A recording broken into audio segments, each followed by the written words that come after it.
কিছু ক্লান্তি চোখে দেখা যায় না, কিছু ব্যথা কাউকে বলা যায় না, আর কিছু একাকিত্ব আছে যা কোনো ডাক্তারও বুঝতে পারে না, কিন্তু একজন পারে। হ্যাঁ, আজ আপনি যা দেখতে যাচ্ছেন তা ওষুধের নয়, ডাক্তারের চেম্বারেরও নয়, বরং বাংলাদেশের হাওর, নদী আর পাহাড়ের প্রকৃতির সে জাদুকরী থেরাপি গল্পে গল্পে, যা আমার জীবন বদলে দিয়েছে। আপনি যদি কখনো মনে করে থাকেন মনটা ভারী, সবকিছু চাপের, কিছুই ভালো লাগছে না, তবে আজকের ভিডিওটি আপনারই জন্য। তাই এখনই বসে পড়ুন। এটা শুধু একটি ট্রাভেল ভিডিও নয়, এটা একটি হিলিং জার্নি। প্রকৃতি শুধু আমাদের শান্ত করে না, প্রকৃতি আমাদের আবার আমাদের কাছেই ফিরিয়ে আনে। আপনারা দেখছেন ইকো জে এন ট্রাভেল, যেখানে ইকো, মাইন্ড, নেচার, জার্নি এই চারটি শব্দের যোগসূত্র তৈরি করে আপনার ট্রাভেলকে করে আরো বেশি প্রশান্তি। চলুন শুরু করি। মাসের পর মাস কাজের চাপ, এন্ডলেস নোটিফিকেশন, মানসিক চাপ, সব মিলিয়ে একদিন মনে হলো আমি যেন নিজের ভিতরে নিজে ধীরে ধীরে নিভে যাচ্ছি। কথা বলতে ইচ্ছা করে না, লিখতে ইচ্ছা করে না, হাসতেও ইচ্ছা করে না। এক রাতে হঠাৎ নিজেকে জিজ্ঞাসা করলাম, শেষ কবে ঘুরতে গিয়েছিলাম, প্রকৃতিকে ছুঁয়েছিলাম? উত্তরটা মনে পড়ছে না। সেই রাতে সিদ্ধান্ত নিলাম, আমাকে শহর থেকে বেরোতে হবে। শত ব্যস্ততাকে পিছনে ফেলে ক্লান্তিকে ছুটি দিতে, নিজেকে প্রশান্ত করতে আমাকে প্রকৃতির কাছে ফিরে যেতে হবে। গন্তব্য সৃষ্টিকতার তুলিতে আঁকা ক্যানভাস, বাংলাদেশের তিনটি থেরাপি জোন: হাওর, নীরবতার থেরাপি; নদী, প্রবাহের থেরাপি; পাহাড়, গভীর নিঃশ্বাসের থেরাপি। এই তিন জায়গায় আমাকে ফিরিয়ে দিয়েছে মানসিক শান্তি, ভারসাম্য আর জীবনের স্বাদ। আর সেই গল্পটাই জানাবো এই ভিডিওতে। আপনারা রেডি তো? আরে, আমরা তো বসেই আছি তা শুনতে। হয়তো আপনি আপনার অজান্তে বলে ফেললেন, কারণ এই সমস্যার সমাধান আমাদের সকলের ভীষণ দরকার। হাওরের প্রথম দিন। নৌকা ধীরে ধীরে এগোচ্ছে বিশাল বিস্তৃত নীল পানিতে ঢেউ খেলে। চারিদিকে শুধু পানি, আকাশ আর অদ্ভুত নীরবতা, যেন পৃথিবীর বাইরে অন্য কোনো গ্রহে আছি আমরা, সকল কোলাহলকে পিছনে ফেলে। হাওরের বাতাসে একটা দুর্লভ জাদু আছে। এটা হয়তো আপনাকে মনে করায় বিশ্ব খুব বড় আর আপনার দুশ্চিন্তাগুলো খুব ছোট।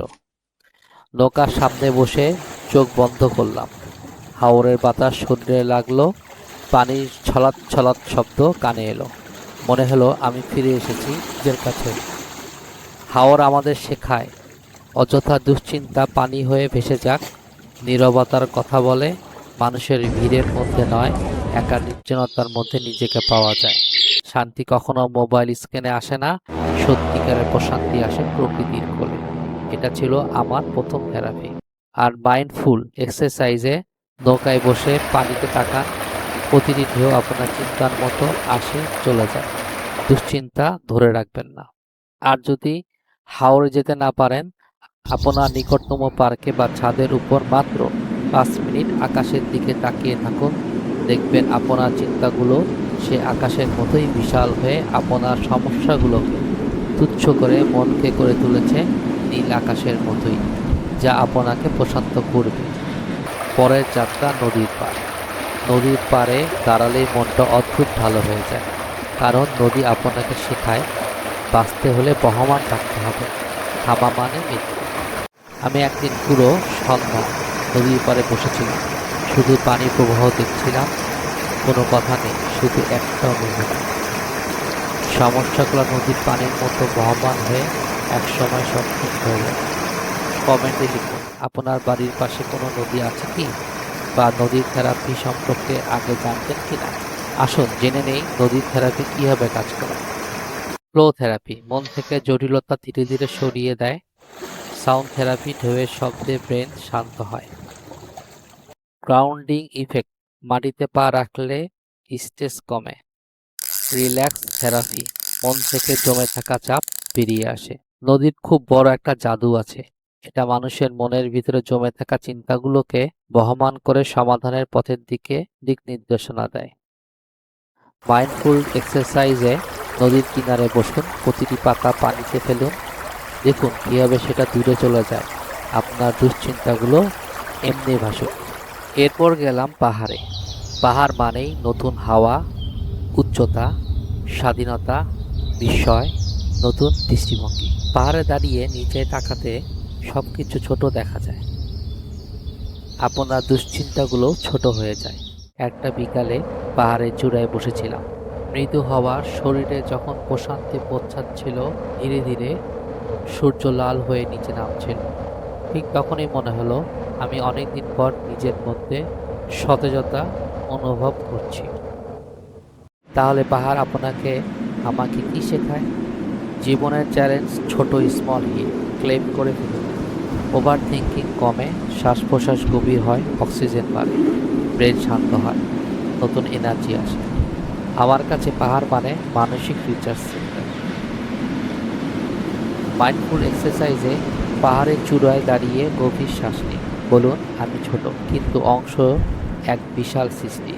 অথবা আপনার এরিয়াতে যদি ছোট কোনো হিল বা উঁচু জায়গা থাকে, সপ্তাহে একবার সেখানে উঠুন। প্রতিবার সামিতে পৌঁছে নিজেকে রিমাইন্ড করুন, আমি পারি। সপ্তাহে একদিন ন্যাচারাল ডে রাখুন, হোক সেটা পার্ক, নদীর ঘাট, ছোট জঙ্গল বা গ্রাম। ঘুরে বেড়ানো। কমপক্ষে 2 ঘন্টা স্ক্রিন ছেড়ে দিন। মোবাইল সাইলেন্স, শুধু প্রকৃতি আর আপনি। 15 মিনিট রিভার থেরাপি। নদীর পাড়ে বসে ঢেউ দেখুন, রিল্যাক্স থেরাপি হবে। 30 মিনিট হাঁটা, শরীর ও মাইন্ড একসাথে ভালো হবে। ডায়েরি লিখুন, দিন শেষে 3 লাইন, আজ কেমন লাগলো। হাওর আপনাকে নীরব করে দেয়, নদী আপনাকে ভাসিয়ে দেয়, পাহাড় আপনাকে দাঁড় করিয়ে দেয়।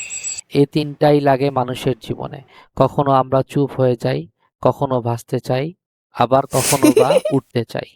প্রকৃতি সবসময় পাশে থাকে, আপনি ডাকলেই সে সাড়া দেয়। আর তাই সর্বদা ইকো ফ্রেন্ডলি থাকুন, কারণ নেচার গিভ হিলিং, আপনি তাকে রেসপেক্ট দিন। সেদিন পাহাড় থেকে নামার সময় মনে হচ্ছিল আমি একদম নতুন মানুষ। মোবাইলের দুনিয়া এত দ্রুত, এত ব্যস্ত, কিন্তু প্রকৃতির দুনিয়া ধীর, শান্ত আর গভীর। আমি বুঝলাম জীবনের আসল ডাক স্ক্রিনের আলোতে, জীবনের ব্যস্ততায় নয়, প্রকৃতির আলোতেই আছে। আপনি যদি আজকের ভিডিওতে একটি লাইনও মনে রাখেন, তা হোক এই লাইনটি, প্রকৃতি আপনার থেরাপিস্ট, আর সে কখনোই ভুল প্রেসক্রিপশন দেয় না। যদি ভিডিওটি আপনাকেও একটু শান্তি এনে দেয়, অনুপ্রেরণা দেয়, মনকে হালকা করে, তাহলে চ্যানেলটি সাবস্ক্রাইব করুন, ভিডিওটা শেয়ার করুন, কমেন্টে লিখুন আপনি হাওর, নদী না পাহাড়, কোনটাকে প্রথমে আপনার মানসিক থেরাপি বানাতে চান। পরে ভিডিওটা দেখতে অপেক্ষায় থাকুন, অনুপ্রেরণা হয়ে পাশে থাকুন। কথা দিচ্ছি ভালো থাকবো, তবে একা নয়, আপনি সহ সকলকে নিয়েই।